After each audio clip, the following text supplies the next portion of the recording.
यहाँ जो आप देख रहे हैं वह कोई साधारण हमला नहीं है। ये अंत की शुरुआत है। 251 कैमिकेज ड्रोनों का एक झुंड रात के अंधेरे को चीरता हुआ अपने लक्ष्य पर धावा बोल रहा है। निशाना फियोदोसिया तेल रिफाइनरी थी, जो क्रीमिया में ईंधन का आखिरी बड़ा स्थानीय स्रोत था। 2.50 टन की क्षमता वाली यह रिफाइनरी रूसी सेना और काला सागर बेड़े दोनों को ईंधन की आपूर्ति करने वाला एक रसद केंद्र थी। इस विस्फोट ने न केवल हजारों टन ईंधन नष्ट कर दिया, बल्कि प्रायद्वीप की जीवन रक्षक प्रणाली को भी ठप कर दिया। यही वो पल था जब आखिरी डोमिनो गिर गया। क्रीमिया में ईंधन की कमी अब कोई संकट नहीं रही। यह रोजमर्रा की जिंदगी का हिस्सा बन गई है। आधे से ज्यादा स्टेशन पूरी तरह खाली हैं। सिर्फ गाड़ियां ही नहीं, शहर, लोग और दिमाग भी प्यासे हैं।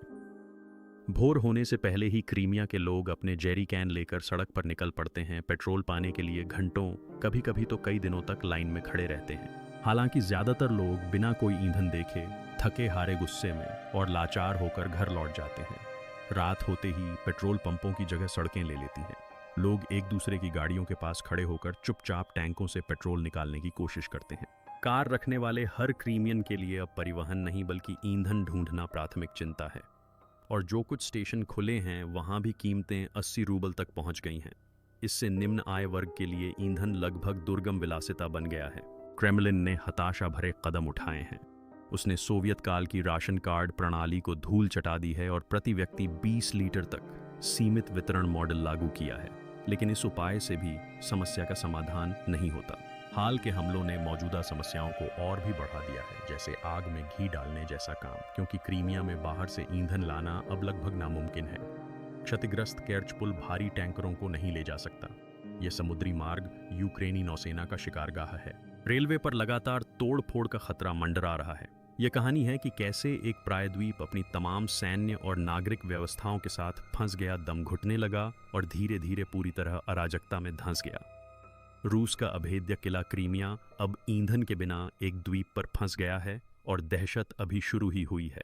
यह विनाशकारी आघात कोई संयोग नहीं था जो रातों रात सामने आया, बल्कि यह महीनों तक धैर्य और बुद्धिमत्ता के साथ बुने गए एक बेदाग रणनीतिक गला घोंटने वाले अभियान की अंतिम और सबसे घातक कड़ी थी।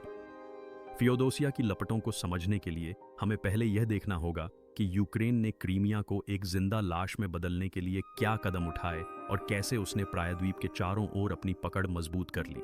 आधुनिक युद्ध इतिहास में यह एक अभूतपूर्व सैन्य घेराबंदी है। कीव ने प्रायद्वीप को रक्त की आपूर्ति करने वाली हर धमनी को व्यवस्थित रूप से काट दिया, जिससे हृदय पर अंतिम प्रहार करने से पहले शरीर पूरी तरह से रक्षाहीन हो गया। यह सब क्रीमिया के स्थानीय ईंधन उत्पादन और भंडारण क्षमता के व्यवस्थित विनाश से शुरू हुआ। यह एक ऐसी रणनीति थी जिसे हम क्रीमिया का ईंधन जाल कह सकते हैं। फियोदोसिया पर हमले से बहुत पहले यूक्रेन के लंबी दूरी के ड्रोनों ने रूसी मुख्य भूमि पर स्थित उन महत्वपूर्ण रिफाइनरियों को निशाना बनाया था जो क्रीमिया को ईंधन की आपूर्ति करती थीं। क्रास्नोडार स्थित तुआप्से रिफाइनरी पर बार बार हमले हुए, जिससे उसकी उत्पादन क्षमता का एक बड़ा हिस्सा नष्ट हो गया। नासा की कंपनी के उपग्रह इमेजिंग सिस्टम द्वारा प्रकाशित तापीय आंकड़ों ने हफ्तों से बेकाबू आग की स्पष्ट पुष्टि की। इन हमलों ने क्रीमिया के सबसे नजदीकी और सबसे महत्वपूर्ण ईंधन आपूर्ति केंद्रों को सुखा दिया। प्रायद्वीप अपने सीमित ईंधन भंडारों पर लगातार निर्भर होता जा रहा था। नक्शे पर नजर डालने पर यूक्रेन की चालें साफ दिखाई देती हैं। क्रीमिया के आसपास के सभी बाहरी ईंधन स्रोतों को एक एक करके लाल रंग से चिह्नित किया गया था और घेरा धीरे धीरे सिकुड़ता जा रहा था। फियोदोसिया इस घेरे के अंदर आखिरी हरा धब्बा था और वह भी 251 यूएवी के उस विशाल हमले में नष्ट हो गया। क्रीमिया की सीमाओं के भीतर अब कोई सार्थक ईंधन उत्पादन या शोधन क्षमता नहीं बची थी। स्थानीय स्रोत सूख जाने के बाद योजना का दूसरा और ज्यादा क्रूर चरण शुरू हुआ। कीव ने क्रीमिया में बाहर से ईंधन लाने वाले हर रास्ते को बंद कर दिया। इन मार्गों में पहला और सबसे प्रतीकात्मक मार्ग केर्च ब्रिज था, जो पुतिन का सबसे बड़ा प्रचार प्रोजेक्ट था। बार बार किए गए सटीक हमलों ने पुल की संरचनात्मक अखंडता को अपूरणीय रूप से कमजोर कर दिया था। यह पुल अब भारी ईंधन टैंकरों के लिए रेल या सड़क मार्ग से पार करने के लिए सुरक्षित नहीं था। हर टैंकर पुल के क्षतिग्रस्त हिस्सों को ढहा सकता था। नतीजतन इस महत्वपूर्ण मार्ग से हजारों टन ईंधन की ढुलाई पूरी तरह से रुक गई। पुल भले ही अभी भी खड़ा है, लेकिन रसद की जीवन रेखा के रूप में इसका काम रुक गया है। समुद्री मार्ग तो और भी बदतर स्थिति में पहुंच गया है। यूक्रेन ने काला सागर को असम्मित नौसैनिक युद्ध की प्रयोगशाला बना दिया है। विस्फोटकों से लदे नौसैनिक ड्रोनों ने कभी शक्तिशाली रहे रूसी काला सागर बेड़े को या तो बंदरगाह तक सीमित कर दिया है या उसे समुद्र की गहराइयों में धकेल दिया है। यह खतरा सिर्फ युद्धपोतों तक ही सीमित नहीं था। ईंधन और गोला बारूद ले जाने वाले नागरिक जहाज और मालवाहक जहाज भी अब असुरक्षित निशाने बन गए हैं। लीक हुई जानकारी के अनुसार बीमा कंपनियों ने इस मार्ग पर चलने वाले जहाज़ों के लिए प्रीमियम बहुत ज़्यादा बढ़ा दिया है और कई जहाज़ मालिकों ने अपने जहाज़ों को इस खतरनाक मिशन पर भेजने से इनकार कर दिया है। आतंकवादी खतरे के कारण नौका सेवाएं लगातार रद्द की जा रही थीं। इस प्रकार क्रीमिया को समुद्री मार्ग से आपूर्ति करना लगभग असंभव हो गया था। केवल एक ही असुरक्षित विकल्प बचा था, रेल मार्ग। हालांकि यह रेल लाइन यूक्रेनी गुरिल्ला समूहों और विशेष बलों के लगातार हमलों का भी शिकार थी। पटरियों पर रखे विस्फोटक, सिग्नलिंग प्रणालियों पर साइबर हमले और पुलों में छोटे पैमाने पर तोड़फोड़ ने रेल परिवहन को बेहद धीमा, जोखिम भरा और अविश्वसनीय बना दिया था। प्रायद्वीप की विशाल ज़रूरतों की तुलना में एक ट्रेन जितना ईंधन ले जा सकती थी, वह एक बूंद के बराबर था। जब फियोदोसिया पर हमला हुआ तो क्रीमिया के लिए सारे रास्ते बंद हो गए। प्रायद्वीप अब पुल, समुद्र या पड़ोसी क्षेत्रों से सुरक्षित रूप से ईंधन प्राप्त नहीं कर सकता था। रसद की दृष्टि से पूरी तरह से अलग थलग यह एक बारूद का ढेर बन गया था, जिसे अपने सीमित संसाधनों के साथ खुद ही जूझना पड़ रहा था। और 6 अक्टूबर की रात को आखिरी बाजी लग गई। फियोदोसिया बंदरगाह पर स्थित तेल डिपो इस अलग थलग प्रायद्वीप की आखिरी उम्मीद था, आखिरी बड़ा भंडार जो नागरिक कारों और जनरेटरों के साथ साथ S-400 बैटरियों, टैंक बटालियनों और लड़ाकू विमानों के लिए भी जरूरी था, यहीं जमा था। उस रात का अभियान किसी एक बिंदु पर केंद्रित नहीं था। यह हमलों की एक विशाल श्रृंखला का हिस्सा था, जिसमें कुल 251 UAV शामिल थे, जिन्हें रूसी वायु रक्षा प्रणाली को पूरी तरह से ध्वस्त और पंगु बनाने के लिए डिजाइन किया गया था। हालांकि रूस के विभिन्न हिस्सों में ऊर्जा सुविधाओं और सैन्य ठिकानों को एक साथ निशाना बनाया गया था, लेकिन इस झुंड का सबसे घातक हिस्सा फियोदोसिया पर लक्षित था। रूसी वायु रक्षा प्रणालियां आसमान में छाए खतरों की इस बाढ़ के आगे बेबस थीं। लीक हुए नागरिक वीडियो में UAV एक के बाद एक उस जगह पर गोता लगाते हुए दिखाई दे रहे थे और उसके बाद आसमान में 2 धमाके हुए। यह इस बात का सबूत था कि लक्ष्य पर सटीक निशाना लगाया गया था और हजारों टन ईंधन आग की लपटों में जलकर नष्ट हो गया था। रणनीतिक घेराव पूरा हो चुका था। क्रीमिया की जीवन रेखा एक ही रात में कट गई। उस रात सिर्फ तेल ही नहीं जला था। उस रात जो चीज जल गई वह थी क्रीमिया पर कब्जा बनाए रखने की रूस की क्षमता। क्रीमिया के लोग जो युद्ध की शुरुआत से ही लड़ाई की तबाही से काफी हद तक बचे हुए थे, युद्ध के सबसे क्रूर चेहरे अपने दैनिक जीवन के पतन का सामना कर रहे थे। जैसे ही फियोदोसिया में आग लगने की खबर फैली, पूरे प्रायद्वीप में दहशत की लहर दौड़ गई। कुछ ही घंटों में पेट्रोल पंपों के सामने मीलों लंबी कतारें लग गईं। स्थानीय टेलीग्राम चैनलों से लीक हुए वीडियो में गुस्साए लोग एक एक बूंद पेट्रोल पाने के लिए घंटों, यहाँ तक कि कई दिनों तक इंतजार करते हुए, ड्राइवर आपस में झगड़ते हुए और स्थिति को नियंत्रित करने में असमर्थ, असहाय अधिकारियों को दिखाया गया। काला बाजार में कीमतें 10 गुना बढ़ गईं। पैसे वाले लोगों को भी पेट्रोल नहीं मिल पा रहा था और आम लोगों के लिए अपनी गाड़ियां स्टार्ट करना एक सपना बनकर रह गया था। सार्वजनिक परिवहन पूरी तरह बंद होने के साथ इस स्थिति ने जीवन को अचानक थम सा दिया। लोग काम पर नहीं जा पा रहे थे, बच्चे स्कूल नहीं जा पा रहे थे और मरीज अस्पताल नहीं पहुंच पा रहे थे। जनरेटर पर निर्भर अस्पतालों, बेकरियों और बाजारों को ईंधन न मिलने के कारण अपनी सेवाएं बंद करने का खतरा था। ट्रैक्टरों और हार्वेस्टरों का ईंधन खत्म हो जाने से कृषि क्षेत्र अचानक ठप्प पड़ गया। यह सिर्फ परिवहन संकट ही नहीं था, बल्कि खाद्य और स्वास्थ्य संकट का भी संकेत था। रूस द्वारा क्रीमिया में नियुक्त कठपुतली प्रशासन इस विशाल संकट से निपटने में असमर्थ था। खाली पेट्रोल के डिब्बों और गुस्साई भीड़ के शोर में उनकी शांति की अपीलें गुम हो गईं। वर्षों से निर्मित एक स्थिर, सुरक्षित और समृद्ध रूसी क्रीमिया का क्रेमलिन का आख्यान एक पेट्रोल पंप पर झगड़े में, एक रुकी हुई बस के सन्नाटे में और एक जनरेटर की खामोशी में ढह रहा था। और इससे न केवल नागरिक जीवन प्रभावित हो रहा था, बल्कि सैन्य मोर्चा भी ध्वस्त हो रहा था। क्रीमिया में 60,000 से ज्यादा सैनिकों वाली रूसी सेना ईंधन की कमी से सचमुच दम तोड़ रही है। इस सैन्य आपदा की संरचना को समझने के लिए क्रीमिया की भौगोलिक और सैन्य वास्तविकता पर गौर करना होगा। प्रायद्वीप की पूरी ईंधन जरूरतें मुख्य भूमि रूस से आने वाली एक ही जीवन रेखा केर्च ब्रिज पर निर्भर थीं, जिस पर यूक्रेन या जोखिम भरे समुद्री जहाज़ों से लगातार खतरा मंडराता रहता था। क्रीमिया पहुंचने वाला यह ईंधन प्रायद्वीप के विभिन्न हिस्सों में फैले सेवस्तोपोल और फियोदोसिया जैसे केंद्रों में स्थित विशाल तेल और ईंधन भंडारण टर्मिनलों में संग्रहित किया जाता था। ये टर्मिनल न केवल नागरिक जीवन बल्कि टैंकों, जहाज़ों, युद्धक विमानों और हजारों सैनिकों की जीवन रेखाएं थीं। यूक्रेनी commander in chief Oleksandr Syrskyi द्वारा डीप स्ट्राइक नाम दिया गया। यह अभियान वास्तव में इन धमनियों को नष्ट करने के उद्देश्य से एक सर्जिकल ऑपरेशन है।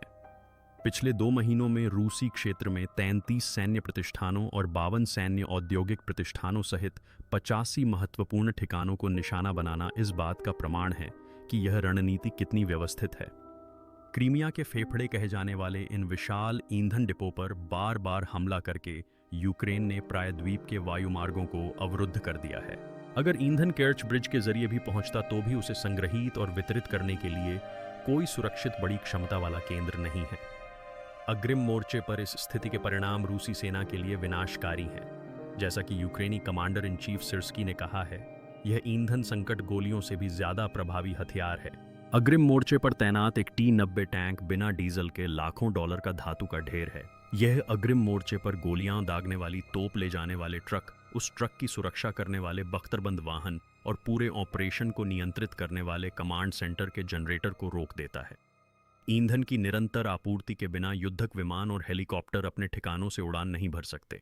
यूक्रेन महंगे रूसी सैन्य उपकरणों को निष्क्रिय करने के लिए उन्हें इस्तेमाल होने वाले सस्ते ईंधन का इस्तेमाल कर रहा है। यही रूसी सेना की अग्रिम परिचालन क्षमता का मूल कारण है। यूक्रेन ने यह सब महीनों की गहन योजना और तैयारी के बाद लागू किया है। इसके अलावा इन अभियानों का असर सिर्फ क्रीमिया प्रायद्वीप तक ही सीमित नहीं था। मॉस्को टाइम्स और विश्लेषणात्मक फर्म सियाला के आंकड़ों के अनुसार सितंबर के अंत तक रूस की लगभग 38% तेल शोधन क्षमता यानी प्रतिदिन लगभग 3,38,000 टन कच्चे तेल के प्रसंस्करण की क्षमता बंद हो चुकी थी। इनमें से लगभग 70% व्यवधान सीधे तौर पर यूक्रेन के यूएवी हमलों के कारण थे। अकेले सितंबर में रूस की सबसे बड़ी रिफाइनरियों में से 4 प्रमुख रिफाइनरियों को अपना परिचालन बंद करना पड़ा। इनमें लेनिनग्राद क्षेत्र में स्थित कृषि किनेव संयंत्र, जो रूस की दूसरी सबसे बड़ी रिफाइनरी है और देश की शीर्ष 5 रिफाइनरियों में से एक, रोजनेफ्ट के स्वामित्व वाली रियाजान रिफाइनरी शामिल थी। इन हमलों ने रूस की कुल रिफाइनिंग क्षमता का लगभग 1/4 यानी प्रतिदिन 2,36,000 टन प्रसंस्करण क्षमता को ठप कर दिया। नतीजा तो होना ही था। सितंबर में गैसोलीन का उत्पादन पूरे 10 लाख टन गिर गया, जिससे राष्ट्रीय खपत में 20% तक की कमी आ गई। इस संकट पर क्रेमलिन की प्रतिक्रिया ने कभी ऊर्जा महाशक्ति रहे इस देश के लिए एक अपमानजनक तस्वीर पेश की। रूस को गैसोलीन निर्यात पर पूरी तरह से प्रतिबंध लगाने के लिए मजबूर होना पड़ा। इससे भी बदतर उसने अपनी ज़रूरतों को पूरा करने के लिए आपातकालीन आयात की मांग की। रूसी मीडिया ने बेलारूस से प्रतिमाह 3,000 टन तक गैसोलीन आयात करने की योजना की सूचना दी और चीन, दक्षिण कोरिया और सिंगापुर जैसे एशियाई देशों से आयात पर 5% सीमा शुल्क हटा लिया गया।